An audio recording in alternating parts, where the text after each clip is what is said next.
धू धू कर जल रहा खेतों में जो पुआल है, जरा धरती माँ से पूछो उनका कैसा बुरा हाल है।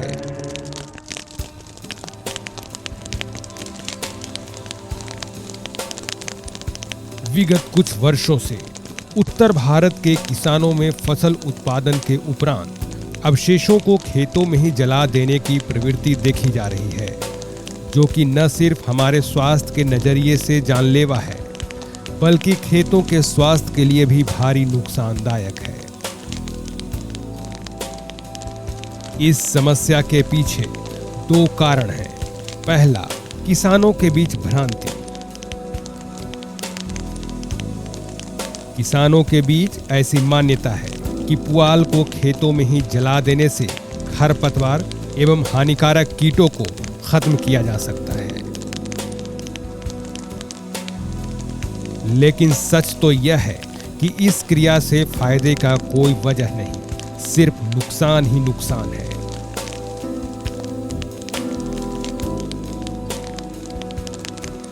हम आपके सामने कुछ हकीकत रखते हैं, फिर आप खुद ही तय करें कि फसल अवशेषों को जलाने से फायदा है या नुकसान।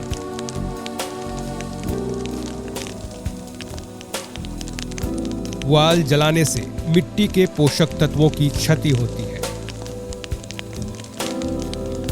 मिट्टी में कार्बनिक पदार्थों की क्षति होती है। मिट्टी में पाए जाने वाले लाभकारी सूक्ष्म जीवों के जल जाने से संख्या में कमी आ जाती है, जिससे सूक्ष्म जीवों द्वारा उत्पादित महत्वपूर्ण एंजाइम भी नष्ट हो जाते हैं, जिसका सीधा असर फसल उत्पादन में भारी नुकसान के तौर पर उठाना पड़ता है। फसल अवशेष जलाने से हानिकारक गैसों का उत्सर्जन होता है। फसल अवशेष जलाने से एरोसॉल के कण निकलते हैं, जो कि हवा को प्रदूषित करते हैं। फसल अवशेष जलाने से गांव में अगलगी की समस्या भी होती है। 1 टन पुआल जलाने से 3 kilogram particulate matter, 60 kilogram carbon monoxide, 1460 kilogram carbon dioxide, 199 kilogram राख, 2 किलोग्राम सल्फर डाइऑक्साइड उत्सर्जित होता है। इसका असर हमारे स्वास्थ्य पर क्या पड़ता है, आइए जानते हैं। आंखों में जलन होती है, नाक और गले में समस्या आती है, फेफड़े में भी समस्या देखी जाती है। किसानों द्वारा फसल अवशेष जलाने के पीछे दूसरा कारण है अगली फसल के लिए समय की बचत करना। यानी किसान इतनी जल्दबाजी में होते हैं कि पिछली फसलों के अवशेषों को उचित प्रबंधन करने के बजाय अवशेषों को जला देना उचित समझते हैं। लेकिन क्या आप जानते हैं कि जिसे आप बेरहमी से जला देते हैं, वही पुआल आपकी खेती में कितना काम आता है? अगर आप 1 टन फसल अवशेष जमीन में मिलाते हैं तो इतनी मात्रा में पोषक तत्वों की प्राप्ति होती है। नाइट्रोजन 10 से 15 किलोग्राम, पोटाश 30 से 40 किलोग्राम, सल्फर 5 से 7 किलोग्राम, ऑर्गेनिक कार्बन 600 से 800 किलोग्राम।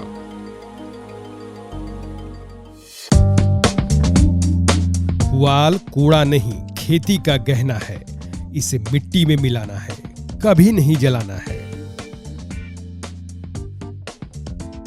आज कृषि की कई ऐसी तकनीकें और मशीनें हैं जिनकी मदद से फसल अवशेषों को प्रबंधन कर खेती को टिकाऊ और लाभकारी बनाया जा सकता है।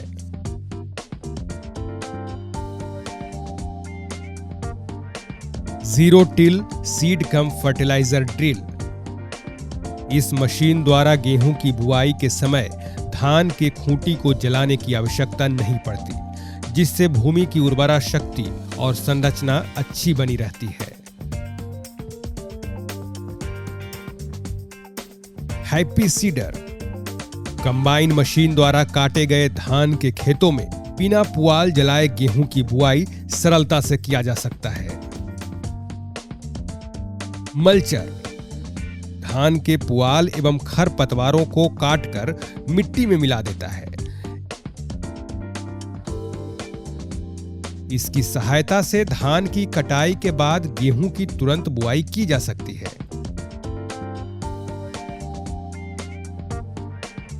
स्ट्रा बेलर यह यंत्र खेतों में बिखरे पुआल को एकत्रित कर ठोस वर्गाकार बना देता है, जिससे एक जगह से दूसरी जगह ले जाने में आसानी होती है और इसे लंबे समय तक सुरक्षित रखा जा सकता है। स्ट्रा रीपर यह यंत्र भूसा बनाने के लिए प्रयोग में आता है। इसकी सहायता से 1 घंटे में लगभग 2 एकड़ क्षेत्रफल की कटाई की जा सकती है। रीपर कंबाइनर यह धान एवं गेहूं की कटाई का आधुनिक यंत्र है। इस यंत्र की सहायता से कटाई के साथ बांधने का कार्य भी साथ साथ हो जाता है। इससे किसी तरह के फसल अवशेष खेतों में नहीं बचते। हे रेक इसका उपयोग फसल अवशेषों को एकत्र करने के लिए किया जाता है। इस मशीन की संरचना इस तरह तैयार की गई है कि अवशेषों को सुखाकर एकत्र किया जा सके। कंपोस्ट खाद बनाएं। सरल विधि से फसल अवशेषों में यूरिया का स्प्रे कर खाद बनाए जा सकते हैं। इसे खुले स्थान या गड्ढे में फसल अवशेषों को डालकर एक बढ़िया खाद बना सकते हैं। सूक्ष्म जीवाणुओं के मिश्रण से जैविक कंपोस्ट बनाएं। सूक्ष्म जीवाणुओं का उन्नत खेती में सबसे अहम योगदान है। इन जीवाणुओं को और अधिक वृद्धि के लिए फसल अवशेषों में सूक्ष्म जीवाणु के मिश्रण से कम समय में एक बढ़िया जैविक खाद बना सकते हैं।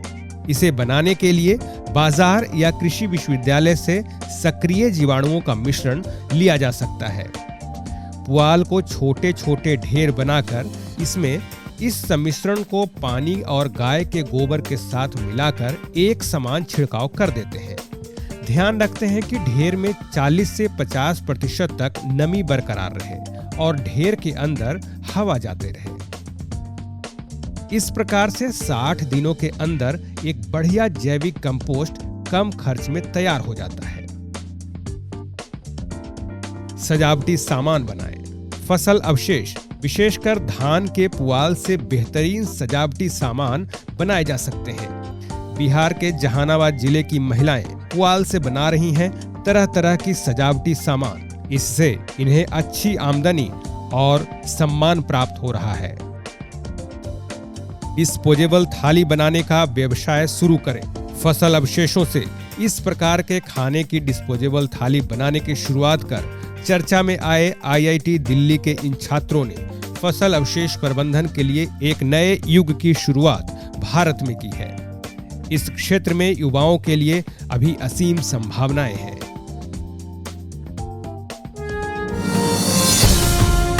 हरियाली है, खुशहाली है, इस मिट्टी से ही हमारी दुनिया निराली है। आइए इन अनमोल मिट्टी को बचाएं, फसल अवशेष प्रबंधन को अपनाएं, एक बेहतर कल की ओर कदम बढ़ाएं।